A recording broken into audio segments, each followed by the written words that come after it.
स्थिति क्या है सर, आपकी समझ में अभी स्थिति क्या है, उसमें क्या बदलाव आया है और आपकी क्या आशा है आगे जाते हुए? जून में स्थिति थोड़ी खराब हो गई थी। लॉकडाउन जब खुला था, लॉकडाउन खुलने के बाद थोड़े से कोरोना के केसेस तेजी से बढ़ने लग गए थे, मौत ज्यादा होने लग गई थी। तो उस टाइम हम लोगों ने एक तो हार नहीं मानी और बैठ के सब लोगों ने पूरी प्लानिंग की, एक्सपर्ट से बात की और एक कोरोना मरीज की जो पूरी साइकिल होती है उस पूरी साइकिल को हमने एग्जामिन किया। दो किस्म के कोरोना मरीज होते हैं, एक सीरियस होते हैं और एक माइल्ड होते हैं। माइल्ड वालों का घर में इलाज करने का इंतजाम किया, सीरियस वालों का अस्पताल, और दोनों की साइकिल बिल्कुल अलग है। पहले हम दिल्ली में रोज 100 लोगों का टेस्ट करते थे तो उसमें 30-35 लोग पॉजिटिव आते थे, आज 5 या 6 लोग पॉजिटिव आते हैं। तो कोरोना का संक्रमण धीरे धीरे कम हो रहा है, मौत काफी कम हुई है। पहले 100 से ज्यादा मौत डेली हो रही थी, अब 20, 25, 30 के आसपास डेली मौत हो रही है। इसको भी कम करेंगे। प्लाज्मा इंट्रोड्यूस किया, उससे काफी फर्क पड़ा और भी कई सारे स्टेप्स। यही मैंने पूछना था, ये जो होम आइसोलेशन का मॉडल जो इतनी तरक्की से दिल्ली में लाया गया है, ये इस मॉडल को रेप्लिकेट कैसे किया जाए? इसको ये आसान है। हमारा मकसद ये है कोरोना को लोग एक आम डिजीज की तरह समझें कि अगर कोरोना से होने वाली मौत पे हमने काबू पा लिया तो फिर कोरोना क्या है? कोरोना है कि बुखार हो गया, खांसी हो गई, थोड़ा सांस लेने में तकलीफ हो गई। मोर्टेलिटी को कम करना सबसे इम्पोर्टेंट है हमारे लिए और वो हमने काफी सक्सेसफुली दिल्ली में किया। तो अगर बीमार हो गया घर में इलाज हो जाएगा। हम लोगों को ये बताना चाह रहे हैं कि घबराने की जरूरत नहीं है। अगर आप बीमार हो गए, घर में आपका इलाज होगा। सरकार डेली जो बीमार होता है कोरोना से उसको हम एक ऑक्सीमीटर पहुंचा देते हैं उसके घर पे, वो अपना 2-2 घंटे में ऑक्सीजन नापता रहता है। अगर उसकी ऑक्सीजन डिप हो जाए वो हमें फोन कर देता है, हम उसको अस्पताल ले जाते हैं। तो ये मॉडल कैसे रेप्लिकेट किया जाए? क्योंकि जैसे आपने बोला ऑक्सीमीटर की डिलीवरी, फोन पे डॉक्टर की मौजूदगी, रोज फोन पे हमारे डॉक्टर्स उनको 2 बार कॉल करते हैं और उनसे पूछते हैं कि आपका हालचाल ठीक है, तो उसको कॉन्फिडेंस आता है। ये जो प्लाज्मा बैंक शुरू किया है दिल्ली सरकार ने, आई थिंक ये विश्व का सबसे पहले प्लाज्मा बैंक होगा कोरोना के लिए। पूरे दुनिया में। इनफैक्ट ये हमें पता चला कि चाइना में, मैंने उसमें इंटरनेट पे पढ़ा था, और यूएस में प्लाज्मा के कुछ ट्रायल किए गए थे। तब हमने दिल्ली के, मैंने अपने हॉस्पिटल्स, 1-2 हॉस्पिटल्स को कहा कि इसको आप एक्सप्लोर कीजिए। तो फिर हमने केंद्र सरकार से ट्रायल करने की परमिशन मांगी। केंद्र सरकार ने हमें परमिशन दी, तो हमने जो ट्रायल किए उसके अच्छे नतीजे आए। उसके बाद हमने फिर प्लाज्मा का एक फॉर्मल तरीके से इलाज शुरू किया केंद्र सरकार से और प्लाज्मा बैंक बनाया। और मुझे लगता है पूरे विश्व में शायद ये पहला प्लाज्मा बैंक था। होम आइसोलेशन भी जो हम कर रहे हैं, पूरे विश्व के अंदर कहीं इस तरह का होम आइसोलेशन का मॉडल नहीं है। पहली बार इटली में इतनी मौत क्यों हुई, हमने उसको स्टडी किया। इधर न्यूयॉर्क में, लंदन में इतनी डेथ क्यों हुई? हम हॉरर स्टोरी सुनते थे कि अस्पताल में लोग जा रहे हैं, बेड नहीं मिल रहे, आईसीयू में बेड नहीं मिल रहे, सड़क पे लोग हैं। क्यों? क्योंकि जो पॉजिटिव होता था उसको अस्पताल ले जाते थे, जो पॉजिटिव होता था उसको अस्पताल ले जाते थे। अब महामारी इतनी तेजी से फैल रही थी कि सब लोगों को अस्पताल ले जाना नामुमकिन था। तब हमने इस होम आइसोलेशन मॉडल को डिसाइड किया और कि भाई जो नॉर्मल मरीज है, जिसको ज्यादा नहीं है, वो घर में इलाज कराए। जिसको अस्पताल के बेड की जरूरत है वो सीरियस मरीज को ही केवल अस्पताल लेके जाएंगे। तो हमारे अस्पताल के बेड खाली हो गए क्योंकि होम आइसोलेशन में इतने सारे लोग थे, तो अस्पताल के बेड खाली हो गए। और दूसरा, अगर आप लोगों को ये कहते हो कि तेरे को थोड़ा सा बुखार है और अब तेरे को हम क्वारंटाइन सेंटर लेके जाएंगे, लोग वैसे ही डरे हुए बेचारे, वो टेस्ट नहीं कराते, तो वो टेस्टिंग की भी दिक्कत आती है। तो होम आइसोलेशन ने एक बहुत बड़ा कंफर्ट दिया और लोगों के मन का डर निकालने में बड़ी मदद की। आगे क्या प्लान है? क्योंकि अब ड्राइव थ्रू टेस्टिंग की बात चल रही है, आप बोल रहे हो 20,000 टेस्ट हो रहे हैं, चीज स्टेबल हो गई है, तो इससे आगे हम क्या 2 कदम और उठा सकते हैं या उठाने चाहिए? अभी 2 चीजें जरूरी हैं। एक, कोरोना के बारे में कोई कुछ नहीं जानता। कोरोना बढ़ेगा, कोरोना कम होगा, आने वाले टाइम में कैसे होगा, तो हमारी तैयारी पूरी है। अगर आने वाले टाइम में कोरोना बाई चांस, भगवान ना करे, बढ़ भी जाता है, दिल्ली तैयार है उसको डील करने के लिए, नंबर 1। और सबसे मैं यही कहूंगा कि अभी जो कोरोना कम हो रहा है तो आप अपना प्रिकॉशंस जो हैं वो बरतते रहिए, अपने सोशल डिस्टेंस और मास्क पहनते रहिए, ये जरूरी है। दूसरी चीज, साथ साथ अब लोगों के मन का कॉन्फिडेंस बढ़ाना है और डर निकालना है और लोगों को कहना है कि अब आप अपनी जिंदगी जीना चालू कीजिए। मार्केट खुलने चाहिए, इंडस्ट्री खुलनी चाहिए, इकोनॉमी को वापस ट्रैक पे लाना बहुत जरूरी है।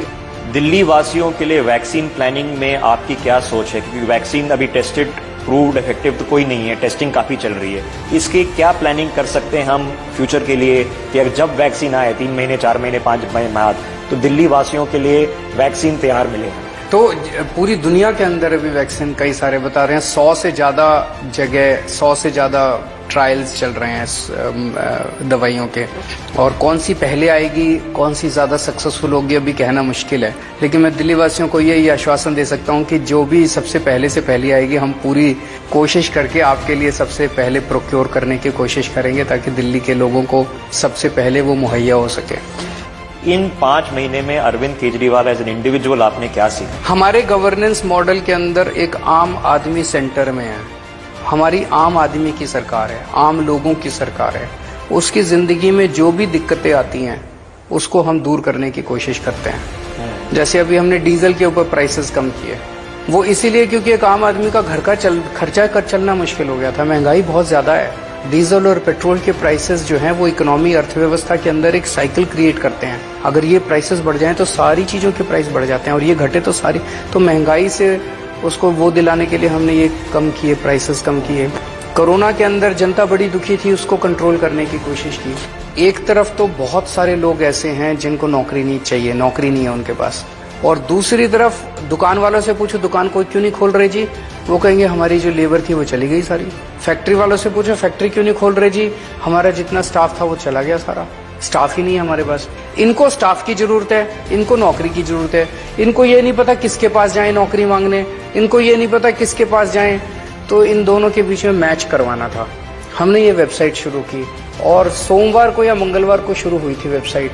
और मैं समझता हूँ, मैंने सोचा था कि 200-300 कंपनियां भी अगर आ जाएंगी तो बहुत बड़ा सक्सेसफुल हो जाएगा। 8,500, 7,500 या 8,500 कल शाम तक आ चुकी थी कंपनियां जिन्होंने रजिस्टर कर दिया था।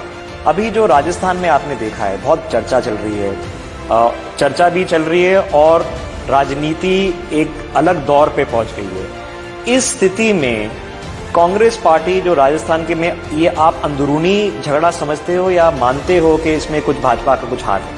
देखिए, दो चीज चल रही है। एक तो दो चीजें, राजस्थान में जो कुछ चल रहा है बहुत ही गंदा है, गंदी राजनीति है। मतलब बिल्कुल एक कहो तो निचले स्तर की राजनीति है, जिसमें एक पार्टी सरकार गिराने की कोशिश कर रही है और दूसरी अपनी सरकार को बचा पाने में असमर्थ सी नजर आ रही है या बचाने की कोशिश कर रही है।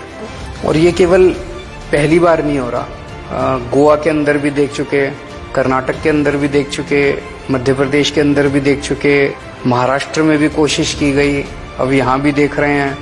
पहली चीज तो इस तरह की राजनीति गंदी राजनीति है। एमएलए खरीदने और बेचने का काम, सौदेबाजी जो है कि मंडी के अंदर बैठे एमएलए दाम लगाने के वाला चाहिए, ये सही नहीं है। ये जनतंत्र के लिए भी बहुत बड़ा खतरा है।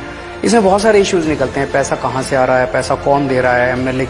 ऐसे समय में जब बॉर्डर के ऊपर चाइना दस्तक दे रहा है और ऐसे समय में जब पूरा देश कोरोना से जूझ रहा है, केंद्र सरकार की जिम्मेदारी थी कि देश को एकजुट करती। केंद्र सरकार की जिम्मेदारी थी कि सारे देश को एक साथ लेके चलते। ऐसे केस में राजस्थान के अंदर ये बवंडर खड़ा कर देना, ये आपको शक है? क्योंकि वो तो कहते हैं भाई हमारा तो कोई लेना देना नहीं, सारा देश देख रहा है, कहने की जरूरत है। तो वो लोग सरकार तोड़ने की कोशिश, चुनी हुई सरकार को तोड़ने की कोशिश की जा रही है। दूसरी तरफ कांग्रेस पार्टी का क्या हाल हो गया है कि कांग्रेस पार्टी अपने लोगों को साथ नहीं रख पा रही। जहां लोग कांग्रेस को वोट देके उनकी सरकार बनवाते हैं, कांग्रेस उसको गिफ्ट के रूप में बीजेपी को दे देती है। गोवा में सरकार बनवाई कांग्रेस की, उन्होंने वहां बीजेपी की बनवा दी। कर्नाटक में भी हुआ, मध्य प्रदेश में भी हुआ, राजस्थान में भी हो रहा है। तो कांग्रेस से तो अब कोई उम्मीद बची नहीं है देश को। ऐसा नहीं है, मैं समझता हूं कि राष्ट्रीय स्तर पे वैक्यूम है, ना बीजेपी से उम्मीद है और ना कांग्रेस से उम्मीद है। ये एमएलए खरीदने और बेचने वाली राजनीति बड़ी गंदी राजनीति है, लोग इसको पसंद नहीं करते। तो लोग देख रहे हैं, नेशनल लेवल पे उनको ये इस किस्म की राजनीति पसंद नहीं आ रही है। ये देश विकल्प देगा। आम आदमी पार्टी विकल्प बनेगी कि नहीं बनेगी, समय बताएगा। आम आदमी पार्टी कोशिश होगी। आम आदमी पार्टी बहुत छोटी पार्टी है। आम आदमी पार्टी लोगों के दिलों में तो बसती है देश भर में। लोग देख रहे हैं दिल्ली के अंदर कैसे कोरोना को हराया, लास्ट ईयर डेंगू को हराया था। स्कूल अच्छे हो गए, अस्पताल अच्छे हो गए, डीजल सस्ता हो गया, बिजली फ्री हो गई, पानी फ्री हो गया, 24 घंटे बिजली हो गई। लोग देख रहे हैं सारे काम। तो पूरे देश के अंदर लोग चाहते हैं आम आदमी पार्टी को, लेकिन आम आदमी पार्टी का संगठन नहीं है। आम आदमी पार्टी छोटी सी पार्टी है। तो भविष्य के अंदर आम आदमी पार्टी राष्ट्रीय स्तर के ऊपर कुछ अहम कदम उठा पाएगी, समय बताएगा। लेकिन आम आदमी पार्टी इंपॉर्टेंट नहीं है। इम्पोर्टेंट राष्ट्र है, इम्पोर्टेंट देश है, और इसकी चिंता आप मत कीजिए। 130 करोड़ लोग अपने तरीके से सबको सबक भी दे देते हैं और अपने तरीके से पर्याय भी दे देते हैं।